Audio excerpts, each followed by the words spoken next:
श्री स्वामी समर्थ मैत्रिणींनो, आपल्याला या अधिक मासात दत्त महाराजांची, कुळदेवीची व श्री हरी विष्णूंची या सर्वांची या महिन्यामध्ये जास्तीत जास्त सेवा करायची आहे. जेवढे कराल त्याचे फळ अधिक मिळणार आहे. भगवान श्री हरी विष्णूंची कृपा आपल्यावर असावी, त्यांना प्रसन्न करून घेण्यासाठी हा महिना आहे. या महिन्यात आपल्याला भगवान श्री हरी विष्णूंची जास्तीत जास्त सेवा करायची आहे. त्यातील त्यात साधी व आर्थिक अडचणी कमी करणारी सेवा म्हणजेच पूजा, म्हणजे सत्यनारायणाची पूजा. आता या संपूर्ण महिन्यामध्ये कशी सेवा करायची आहे, त्याचबरोबर संकल्पयुक्त सेवा करायची इच्छा असेल तर ती कशी करायची, हे सर्व आपण आज या व्हिडिओमध्ये पाहणार आहोत. तर हा व्हिडिओ शेवटपर्यंत स्किप न करता हा व्हिडिओ पहा. जर तुम्ही माझ्या व्हिडिओवर नवीन असाल तर नक्की माझ्या चॅनलला लाईक करा, शेअर करा, सबस्क्राईब करा आणि बेल आयकॉन बटन प्रेस करायला विसरू नका. आणि ही सेवा संपूर्ण महिनाभर करायची का, तर संकल्पयुक्त सेवा आहे. संपूर्ण 30 दिवसाची सेवा तुम्ही संकल्पयुक्त करू शकतात. या महिन्यामध्ये बघा, संतान प्राप्ती आहे, त्याचबरोबर आर्थिक अडचण कमी व्हावी, अडकलेली कामे व्हावीत, लग्न जुळावेत, अडचणीमधून मार्ग मिळावा, या सर्वांसाठी आपण सेवा करत असतो. तर माता लक्ष्मीला काय प्रिय असते, तर भगवान श्रीहरींची सेवा. भगवान श्रीहरींची सेवा प्रिय आहे. आपण मार्गशीर्ष महिन्यामध्ये, श्रावणामध्ये सत्यनारायण पूजा करतच असतो, परंतु तेव्हा जेवढे फळ मिळत नाही त्याच्या दुप्पट या अधिक महिन्यामध्ये केलेल्या सेवेचे फळ मिळत असते. ही सेवा कधी करावी, कशी करावी, सेवा कशी करावी, तर सर्वप्रथम संकल्प करावा. आपण कोणतेही उपवास असो, कोणती पूजा मांडणी असो, आपण सर्वप्रथम आधी संकल्प करतो. पहिल्या दिवशी संकल्प करायचा आहे, आपल्या काय अडचणी काय आहेत, या कारणासाठी मी सत्यनारायण करत आहे, तेव्हा संकल्प करायचा आहे. आता हे तुम्ही 5, 7, 9, 11, 21, 51 किंवा संपूर्ण अधिक मासात जेवढ्या वेळेस जमेल तेवढ्या वेळेस तुम्ही सत्यनारायण करू शकताय. असाही तुम्ही संकल्प करू शकताय. आता संकल्प कसा करावा, उजव्या हातामध्ये पाणी घ्यायचे आहे, अक्षदा, फूल, हळद, कुंकू घ्यायचे आहे, आपले नाव गोत्र म्हणावे व हीच प्रार्थना करावी की या महिन्यामध्ये जेवढे सत्यनारायण पूजा करता येईल तेवढे करेल. नेहमी म्हणताना यथाशक्ती म्हणा. मध्येच तुम्हाला जर काही प्रॉब्लेम आला, तुम्ही 1 दिवसासाठी गावाला जात आहे आणि तुम्ही यथाशक्ती 5 दिवसाची तुम्ही संकल्प केलेला आहे आणि तिसऱ्या दिवशी तुम्हाला 1 दिवसासाठी जायचं आहे, त्याच्यामुळे यथाशक्ती हा तुम्ही संकल्पामध्ये हा शब्द पाळा, म्हणजे आपल्याला 1 दिवस सोडून पूजा करता येऊ शकते. जेवढे सत्यनारायण पूजा करता येईल तेवढी करेल. तुम्ही विषम संख्यामध्ये करू शकता. आता सुट्ट्या आहेत, मग मी कशी करू पूजा, तर तुम्ही सुट्ट्याला जाऊन तुम्ही करू शकता. जसा तुमचा संकल्प असेल त्याप्रमाणे. असे सुट्टी आहे म्हणून मी त्यांच्या गावाला करते, तसे जमणार नाही. आपल्या स्वतःच्या घरी तुम्ही ही सत्यनारायण पूजा करू शकता. आता हरकत नाही. आता पूजा मांडणी ही आपल्याला एकदाच करायची आहे की रोज रोज करायची आहे. आपण जसा संकल्प केलेले 5 दिवसांचे, तर तुम्ही 5 दिवस ती पूजा तशीच मांडू शकतात, रोज बदलू शकत नाही. सत्यनारायण भगवानचा फोटो ठेवावा. त्याचबरोबर गहू घ्यायचे आहे, त्यावर कलश ठेवायचा आहे. 1 डिशमध्ये तांदूळ घ्यायचे आहेत, त्यात बाळकृष्णाची मूर्ती ठेवायची आहे. 3 विड्यांचे पाने घ्यायचे आहेत, 3 सुपाऱ्या घ्यायच्या आहेत व रोज तुम्ही खडीसाखरेचा नैवेद्य दाखवू शकता. त्याचबरोबर थोडा शिरा करा, रोज तो नैवेद्य दाखवावा.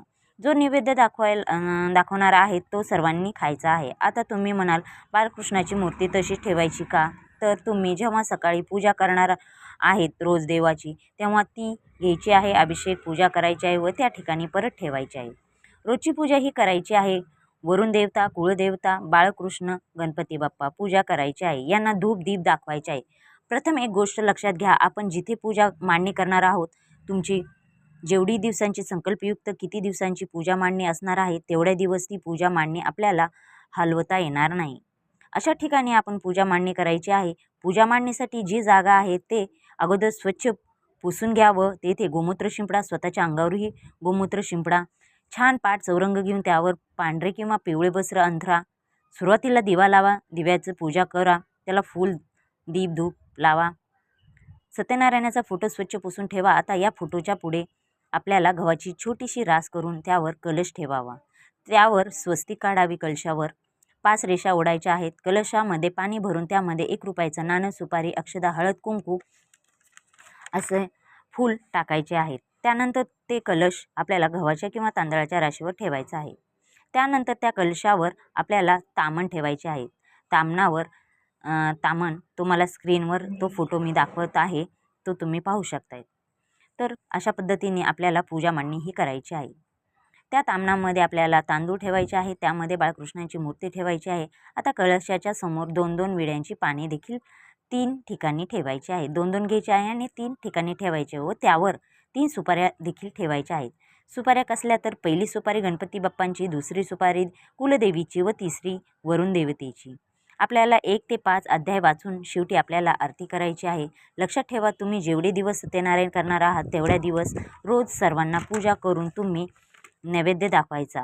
तर नैवेद्याबद्दल सांगते, तुम्हाला दररोज शिऱ्याचाच करायचा आहे, तो वाया घालवायचा नाही आणि अगदी थोडासा करा. घरातील जेवढे सदस्य आहेत त्यांनी थोडा थोडा प्रसाद करून तो संपून टाकायचा आहे आणि थोडीशी साखर किंवा खडीसाखर ठेवून ते तिन्ही सुपाऱ्यांना दाखवायचे आहे आणि नंतर सर्वांनी ग्रहण करायचे आहे. त्याचप्रमाणे रोज सर्व देवतांना स्नान घालायचं आहे. सुकलेले पान 2 ते 3 दिवसांनी तुम्ही सुकल्यानंतर बदलू शकतात, पण ज्यावेळेस तुम्ही कलशातील पाणी बदलता त्यावेळी ज्या सुपाऱ्या ठेवल्या आहेत त्याच जागी बदलता येऊ शकत नाही. देवतांना फुले, गंध, अक्षदा अर्पण करावा आहे.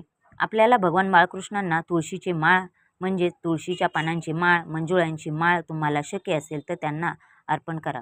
प्रश्न दुसरा की तुम्ही सत्यनारायण पूजा मांडणी करणार आहात, तर या पूजेची उत्तर पूजा मग कशी करायची? तर तुम्ही 5 दिवस सत्यनारायण करणार असाल तर उत्तर पूजा ही दुसऱ्या दिवशी म्हणजे 6व्या दिवशी करायची. जर तुम्ही 108 दिवस सत्यनारायण करणार असाल तर उत्तर पूजा 109व्या दिवशी करावी. पूजेमध्ये न विसरता रोज नवीन दक्षिणा देखील ठेवू शकतात आणि शेवटच्या दिवशी सत्यनारायण जे काही त्या डब्यामध्ये दक्षिणा जमा झालेली आहे ती तुम्ही एखाद्या मंदिरामध्ये गुप्तदान पेटीमध्ये टाकू शकता. उत्तर पूजा करताना सकाळी दिवा लावून घ्यावा, हळदी कुंकू पूजेला अर्पण करायचं व उजव्या हातामध्ये अक्षता घ्यायचा व सत्यनारायण भगवंताचे स्मरण करायचे. तुम्ही किती दिवसाची सेवा केली? 5, 7, 21 दिवस. जी काही ही सेवा अगदी मनापासून ही सेवा मी केलेली आहे भगवान विष्णू असं म्हणून आपण आपला संकल्प तिथे सांगायचा आहे. अशा प्रकारे तुम्हाला ही पूजा केलेलेचं फळ तुम्हाला 100% भेटणार म्हणजे भेटणार आणि तुम्हाला याचा नक्की अनुभव येईल आणि तुम्ही नक्की मला कमेंट्स बॉक्समध्ये नक्की सांगा. तुम्ही ही सेवा करणार आहे तर मनोभावी ही सेवा नक्की करा आणि संकल्पयुक्त करा. नक्की तुमच्या ज्या काही इच्छा आहेत त्या तुमच्या नक्की पूर्ण होणार अशी मी स्वामीचरणी प्रार्थना करते. तुमच्या सर्व इच्छा पूर्ण व्हाव्यात अशी. जर तुम्हाला माझा हा व्हिडिओ आवडला असेल तर नक्की लाईक करा, शेअर करा, सबस्क्राईब करा आणि बेल आयकॉन बटन प्रेस करायला विसरू नका असेच नवीन व्हिडिओ टाकण्यासाठी. तर तुम्ही कमेंट्स बॉक्समध्ये नक्की लिहा श्री स्वामी समर्थ, श्री स्वामी समर्थ.